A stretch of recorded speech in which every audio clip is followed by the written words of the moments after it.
भगवान कान के बिना सब कुछ सुनते हैं। भगवान की जो आंख है जीवात्मा को ज्ञान वैराग्य देने के लिए। भगवान प्रेम से जिसको देखते हैं, राम देवे नजर तुमको, तो सभी सूरत राम की है। ज्ञान तो भगवान जब कृपा करके देते हैं वो ज्ञान बुद्धि में कायम टिकता है। बहुत पुस्तक पढ़ने से ज्ञान की उत्पत्ति होती है। 2-4 महीने कोई पुस्तक पढ़ना छोड़ देवे, धीरे धीरे वो ज्ञान को भूल जाए। भक्ति से, भगवत कृपा से जो ज्ञान प्रकट होता है वह ज्ञान कायम टिकता है। ज्ञान किसी भी पुस्तक में नहीं है, ज्ञान मस्तक में है। आत्मा ज्ञानमय है, कोई भी जीव मूर्ख नहीं है। ईश्वर अंश जीव अविनाशी, चेतन अमल सहज सुख राशि। जीव मूर्ख नहीं हो सकता है। जो सिंह का बच्चा है वो सिंह ही है। जीव ईश्वर का अंश होने से जीव अज्ञानी नहीं है। किसी को मूर्ख समझना नहीं। जो दूसरे को मूर्ख समझ करके अपमान करता है वही मूर्ख है। किसी का अनादर न करो। जीव ईश्वर का अंश है, मूर्ख नहीं है। मानव का ज्ञान अज्ञान से ढक जाता है। जगत आकाश में थोड़ा सा बादल आ जावे, सूर्य का दर्शन नहीं होता है। जगत को प्रकाश देने वाले सूर्य नारायण है। एक बादल सूर्य को ढक देता है। ज्ञान रूपी सूर्य आपके हृदय में है। आप सभी ज्ञानी हो। इस समय तो आप सभी लोग ज्ञानी संत के जैसे ही बैठे हो। आप सभी को वंदन करने की इच्छा होती है। कितनी शांति रखते हो। मानव समाज में ज्ञानी है, घर में जाने पर उसका ज्ञान कहां चला जाता है कुछ खबर नहीं पड़ती। मानव घर में भी कभी कभी ज्ञानी रहता है, दरवाजा बंद करने पर एकांत में वो मूर्ख हो जाता है। आत्मा ज्ञानमय है, उसका ज्ञान अज्ञान से ढक जाता है। जिस प्रकार बादल सूर्य को ढक देता है, अज्ञान ज्ञान को ढक देता है। ज्ञान प्राप्त करने का अर्थ यही है, अज्ञान को दूर करना है। अज्ञान की निवृत्ति और ज्ञान की प्राप्ति एक ही क्षण में होती है। जो प्रेम से भगवान की भक्ति करता है, पूजा करता है, जप करता है, उसके बुद्धि में ज्ञान प्रकट हो जाता है, अज्ञान दूर हो जाता है। लोग जो दवा खाते हैं वो दवा आरोग्य के लिए नहीं खाते हैं, दवा रोग का विनाश करने के लिए खाते हैं। शरीर में कोई रोग है, रोग होने से आरोग्य का अनुभव नहीं होता है। दवाई खाने से रोग का विनाश होता है। रोग का विनाश और आरोग्य की प्राप्ति दोनों एक ही क्षण में होती है। आरोग्य का अनुभव नहीं होता है। दवा रोग का विनाश करने के लिए। सभी साधन अज्ञान को दूर करने के लिए। अज्ञान दूर हुआ कि ज्ञान अंदर से ही प्रकट होता है। घर में भगवान की स्थापना करो, प्रेम से पूजा करो। जिस घर में भगवान की सेवा पूजा नहीं होती है वो घर घर नहीं है, स्मशान है। घर की शोभा भगवान से है। आपके घर में जो सबसे अच्छी जगह हो वहां भगवान की स्थापना करो। आपको भगवान ने दिया हो तो भगवान के लिए सुंदर सिंहासन बनाओ, भगवान का श्रृंगार करो। जिस घर में लक्ष्मी का उपयोग नारायण की सेवा में होता है उस घर में लक्ष्मी जी अखंड विराजती। लक्ष्मी नर की नहीं है, लक्ष्मी नारायण की है। मानव को लक्ष्मी का उपयोग करने का अधिकार है, लक्ष्मी का उपभोग तो लक्ष्मी के पति परमात्मा नारायण करते। लक्ष्मी नारायण की है, लक्ष्मी मेरी है ऐसा जो समझता है उसको लक्ष्मी जी खड्डे में फेंक देती है। लक्ष्मी नारायण की है ऐसी जो भावना रखता है उसको लक्ष्मी जी एक दिवस नारायण के गोद में बिठा देती है। लक्ष्मी का उपयोग नारायण की सेवा में करो। मानव को लक्ष्मी का उपयोग करने का अधिकार है, मां का उपयोग होता है। लक्ष्मी उपयोग के लिए है, लक्ष्मी उपभोग के लिए नहीं है। इस शरीर से भगवान की भक्ति होती है, इसलिए इस शरीर को थोड़ा सुख देने की जरूरत है। शरीर को थोड़ा भी सुख न मिले तो भक्ति नहीं होगी। शरीर को ज्यादा सुख देना नहीं, अति सुख देने से शरीर बिगड़ जाता है। शरीर को इतना ही सुख देना चाहिए जिस सुख में भगवान याद आवे, भगवान का स्मरण रहे। जो अति सुख भोगता है भगवान को भूल जाता है। घर में भगवान की स्थापना करो, घर में प्रेम से भगवान की पूजा करो, भगवान का सुंदर श्रृंगार करो। भगवान के सौंदर्य में, भगवान के सद्गुणों में आंख और मन फंस जावे तो बेड़ा पार है। आपको सौंदर्य कहाँ दिखता है? जिसको संसार में सौंदर्य दिखता है वो भगवान की भक्ति करता ही नहीं, वो संसार की ही भक्ति करता है। जिसको दृढ़ विश्वास हुआ है कोई स्त्री सुंदर नहीं है, कोई पुरुष सुंदर नहीं है, जगत सुंदर नहीं है, मेरे भगवान सुंदर है।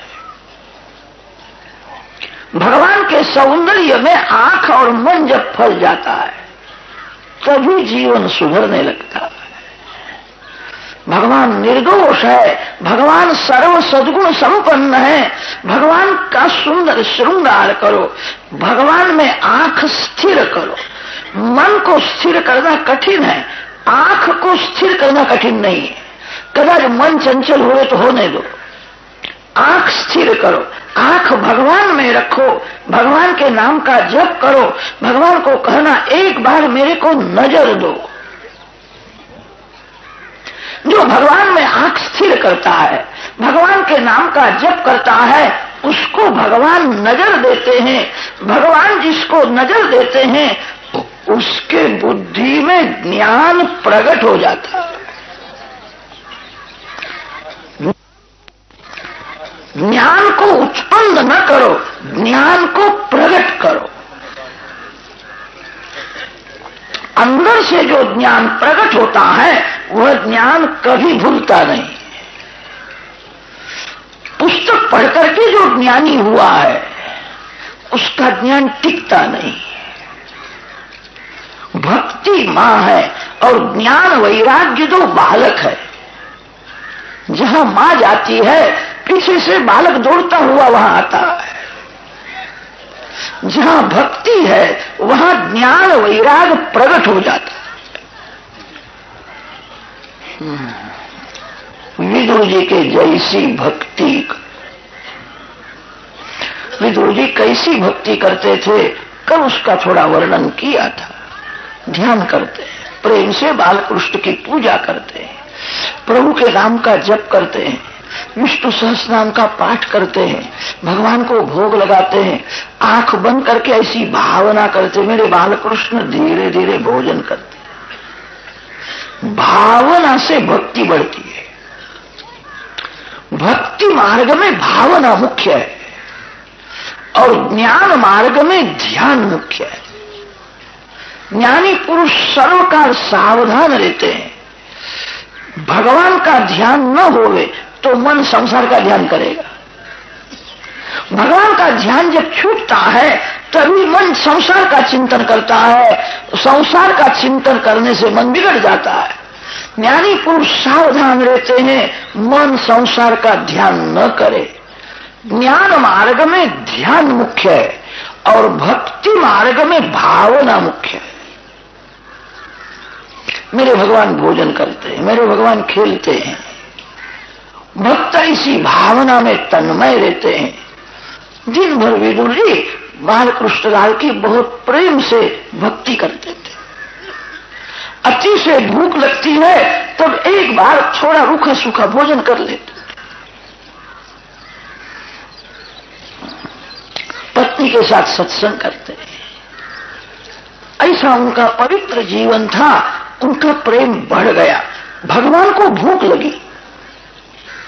वेदों ने ऐसा वर्णन किया है, भगवान कभी खाते नहीं। भगवान को पानी पीने की इच्छा नहीं होती है। भगवान आनंद स्वरूप है।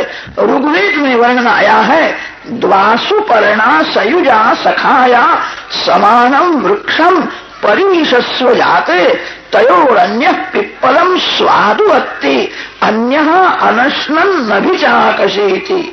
संसार वृक्ष में दो पक्षी बैठे हैं। एक पक्षी का नाम है जीव और दूसरा जो पक्षी है उसका नाम है शिव। जीव रूपी पक्षी विषय रूपी फल खाता ही रहता है, विषय भोगता है, भूखा ही रहता है। भोगी की कभी तृप्ति नहीं होती है, भोगी भूखा ही रहता है।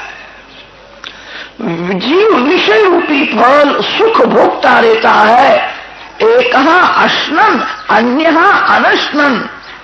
एक दुर्बल है, एक पुष्ट है। जीव दुर्बल है, शिव आनंद स्वरूप है।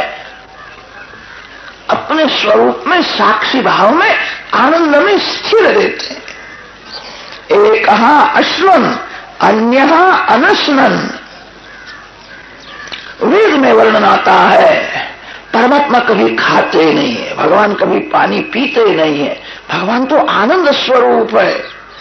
भगवान सभी को खिलाते हैं। भगवान विश्वंभर है। थोड़ा विचार करो, भगवान को कदाच भूख लग जावे तो भगवान की भूख को शांत कर सकता है? भगवान की भूख भी भगवान की जैसी है। भगवान की भूख शांत तो कोई नहीं कर सकता। भगवान को किसी वस्तु की भूख नहीं है, प्रेम की भूख भगवान को है। भगवान सर्वकाल प्रेम के भूखे ही रहते हैं। परमात्मा जीव को प्रेम देते हैं और जीव के पास प्रभु प्रेम ही मांगते हैं। किसी वैष्णव के हृदय में प्रेम जब बहुत बढ़ जाता है तब भगवान को भूख लगती है। भगवान की भक्ति ऐसी करो कि आपके घर में भगवान को खाने की इच्छा हो। प्रभु के साथ ऐसा प्रेम करो, जहां अतिशय प्रेम होता है वहां मानव मांग करके खाता है। जहां कम प्रेम है वहां कोई देवे तो भी लेता नहीं है। किसी के घर में आप भोजन करने के लिए गए थे, भोजन हो गया है, अब उठने की तैयारी है। खास आपका कोई प्रेमी मित्र परोसने का, भक्ति उसी की सफल है जब भगवान को भूख लगती है। विदुर जी को भगवान ने कहा मेरे को भूख लगी है। विदुर जी के घर में भगवान ने भोजन किया।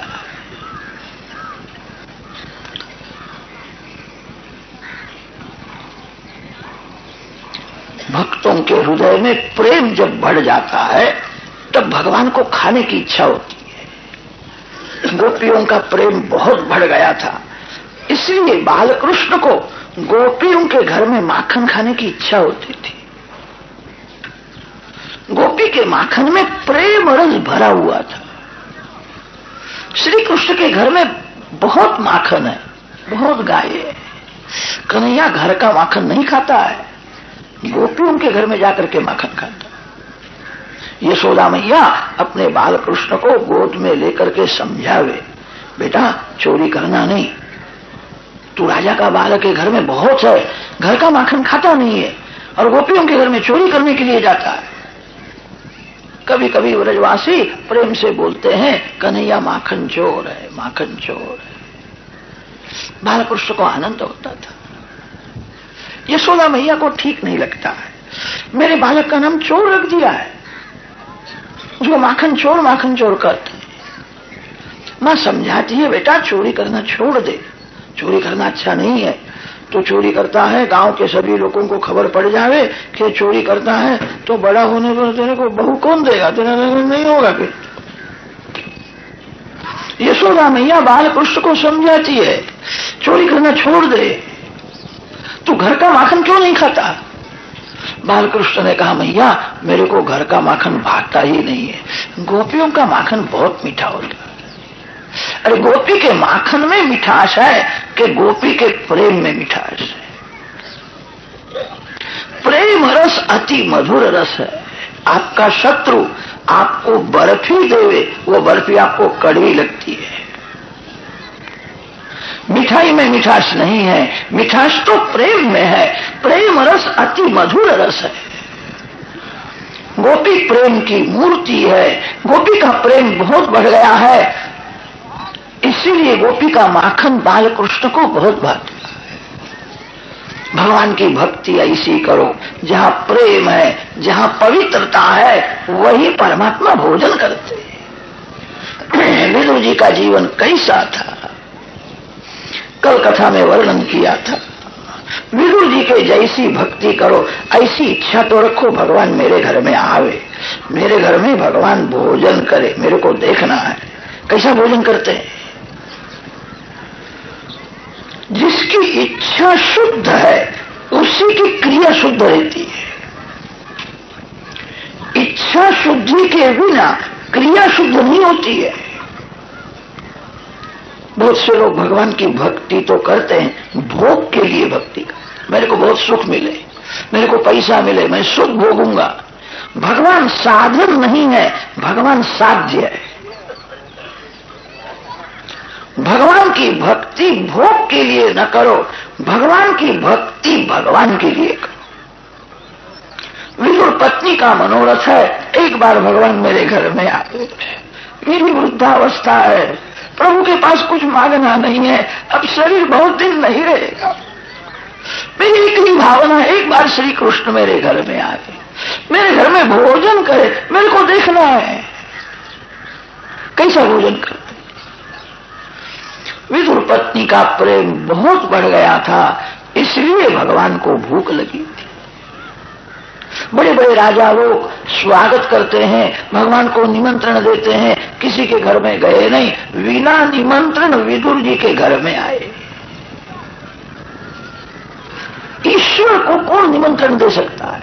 जो लक्ष्मी का पति है, जो जगत का मालिक है, उसको कोई कह सकता है मेरे घर में भोजन? वहां परमात्मा आते हैं। विदुर जी की भक्ति सफल हुई है, विदुर जी को कृतार्थ किया है। आप विदुर जी के जैसी भक्ति, ऐसी इच्छा तो रखो भगवान का मेरे को दर्शन हो, भगवान मेरे घर में आवे, भगवान भोजन करे, मेरा जीवन सफल हो जाए। विदुर जी को कृतार्थ किया है और फिर श्री कृष्ण भगवान धर्म राजा को मिलने के लिए गए। विदुर जी ने विचार किया, कौरवों के यहां श्री कृष्ण ने पानी का भी स्वीकार नहीं किया, पानी भी लिया नहीं। मेरे को ऐसा लगता है अब कौरवों का विनाश होगा, कौरवों का विनाश करने की भगवान को इच्छा है, इसलिए उनके घर का पानी भी नहीं पिया है। श्री कृष्ण कौरवों का विनाश करेंगे ऐसा लगता है। विदुर जी समझ गए। विदुर जी ने विचार किया एक बार मैं धृतराष्ट्र को समझाऊं, मान जावे तो अच्छा है।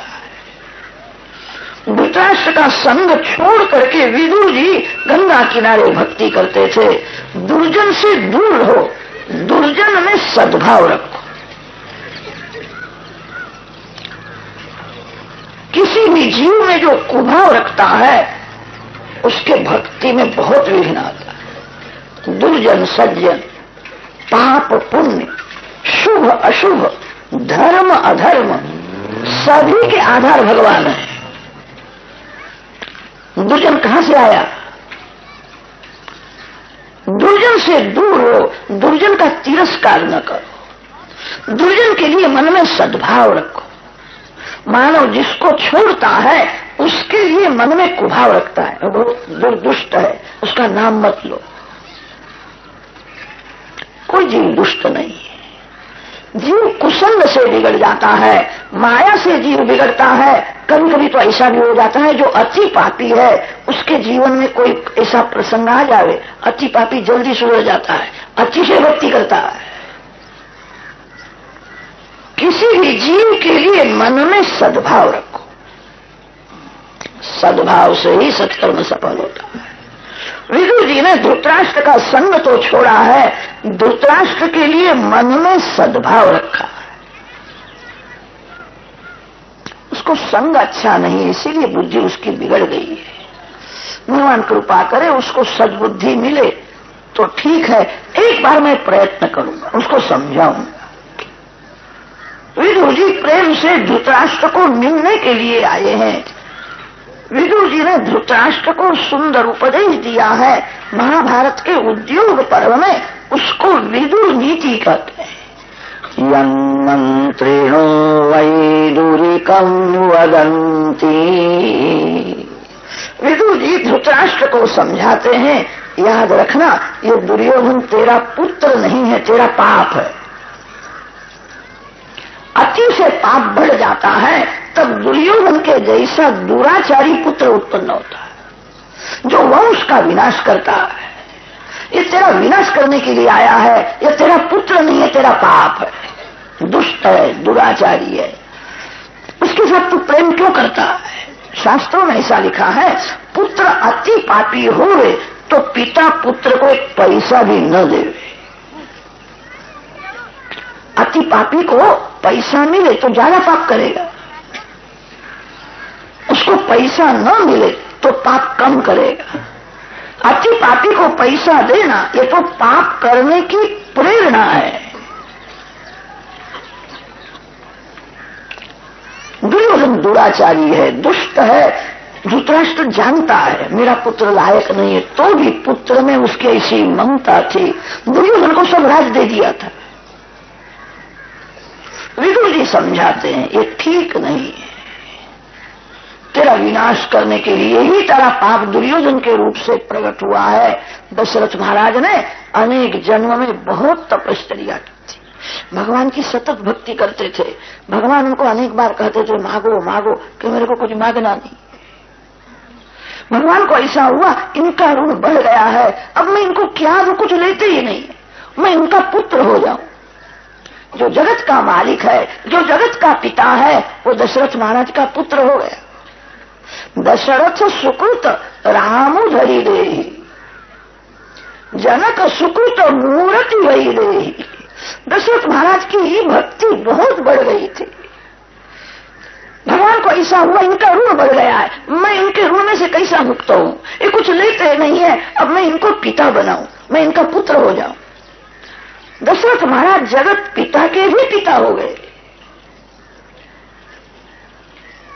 अति से पुण्य बढ़ता है तब सत्पुत्र का जन्म होता है, अति से पाप बढ़ जाता है तब दुर्योधन के जैसा दुराचारी पुत्र उत्पन्न होता है।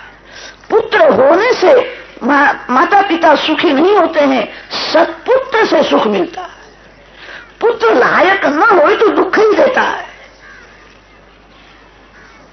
विदुर जी धृतराष्ट्र को समझाते हैं दुर्योधन का मुंह छोड़ दे, तो दुर्योधन में ममता रखता है, तेरे वंश का विनाश होने वाला है, कोई रहेगा नहीं।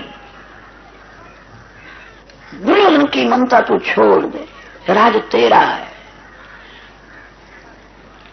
धृतराष्ट्र ने ऐसा कहा है, मेरे को दृढ़ विश्वास है पांडव कभी युद्ध करने वाले नहीं, मैं उनको अच्छी तरह से जानता हूं।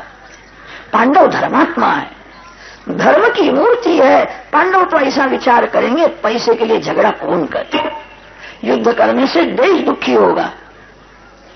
हम वन में रहेंगे, कंदमूल फल खाएंगे, भगवान की सतत भक्ति करेंगे, कौन झगड़ा करेगा। धृतराष्ट्र को ऐसा विश्वास था पांडव कभी युद्ध करने वाले नहीं, मेरे पुत्रों का विनाश होने वाला नहीं है, देने की क्या जरूरत है। विदुर जी ने कहा पांडव युद्ध न करे तो याद रखना श्री कृष्ण भगवान युद्ध करके कौरवों का विनाश करेंगे। पार्थांस्तु देवो भगवान मुकुंदः गृहीतवान सक्षिति देवदेवः। पांडवों को भगवान ने अपना लिया है। पांडवों ने वन में बहुत दुख सहन किया है, अति दुख में पांडवों ने धर्म छोड़ा नहीं। जो धर्म को नहीं छोड़ता उसके साथ भगवान रहते हैं। कैसा भी ज्ञानी होवे, भक्त होवे, योगी होवे, भगवान वो धर्म को छोड़ देवे तो भगवान भी उसको छोड़ देते हैं। धर्म ही भगवान है। विष्णु सहस्रनाम में धर्म भगवान का नाम दिया है, धर्मो धर्म विदुत्तमः। भगवान श्री शंकराचार्य स्वामी ने इसके ऊपर भाष्य लिखा है, सनातन धर्म ही भगवान है। ज्ञान भक्ति के अभिमान में जो धर्म छोड़ता है उसके ज्ञान में बहुत विघ्न आता है। भक्ति के अभिमान में जो धर्म छोड़ता है, कितने लोग ऐसा समझते हैं हम ज्ञान में आगे बढ़े हैं, हम ध्यान करते हैं, किसी का भी हाथ का खाने में क्या हर्ज है, आत्मा निर्विकार है, मन चंगा तो कठोर में गंगा। बड़ी बड़ी ज्ञान की बातें करते हैं। भागवत में ऐसा लिखा है जिसको देह भान है उसको धर्म की जरूरत है। जिसको कभी याद ही नहीं आता मैं पुरुषों की स्त्री हूं, जो शरीर से अलग ही रहता है, ऐसे महापुरुष भी समाज को शिक्षण देने के लिए धर्म की मर्यादा में रहते हैं। अर्जुन ने भगवान को पूछा था आप जगत में क्यों आते हो, आपके अवतार का कारण क्या है।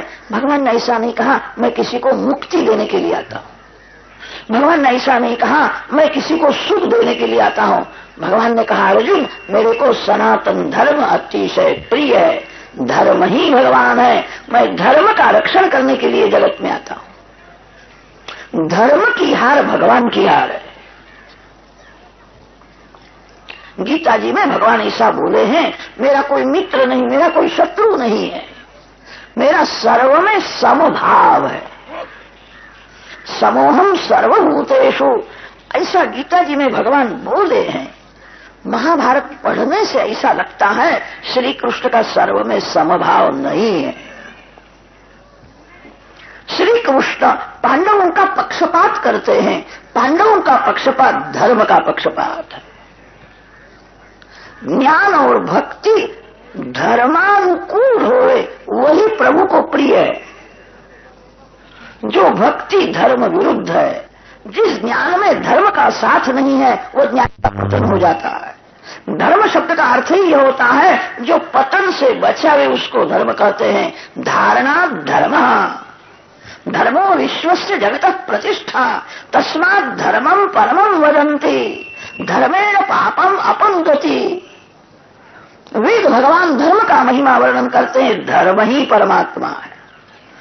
जो धर्म को नहीं छोड़ता भगवान उसको कभी नहीं छोड़ते। जो ज्ञान भक्ति के अभिमान में धर्म को छोड़ देता है भगवान उसकी उपेक्षा करते हैं। कभी धर्म छोड़ना नहीं। जब तक देह भान है तब तक देह की धर्म की जरूरत है। जिसको कभी याद ही नहीं आता है मैं पुरुषों की स्त्री हूं, जो शरीर से अलग ही रहता है, ऐसे ब्रह्मनिष्ठ महापुरुषों की लीला सब दिव्य होती है। ऐसे महापुरुष भी समाज को शिक्षण देने के लिए धर्म की मर्यादा में रहते हैं। जो बड़ा है, जिसको भगवान ने महान बनाया है, वो बड़ा कोई भूल करे तो उसके पीछे बहुत से लोग भूल करते हैं। जिसके वाणी में वर्तन में समाज को विश्वास है उसका जीवन गंगा जल जैसा शुद्ध होना चाहिए। कोई बड़ा पुरुष भूल करेगा तो उसके पीछे बहुत से लोग भूल करेंगे। पांडवों ने कभी धर्म छोड़ा नहीं।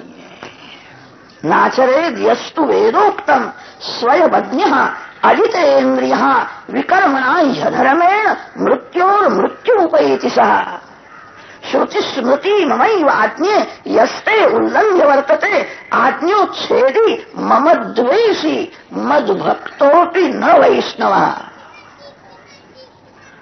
अपहाय निजं कर्म कृष्ण कृष्णेति वादिनः ते हरेर्द्वेषिणः प्रोक्ताः धर्मार्थम जन्मयद्धरेः।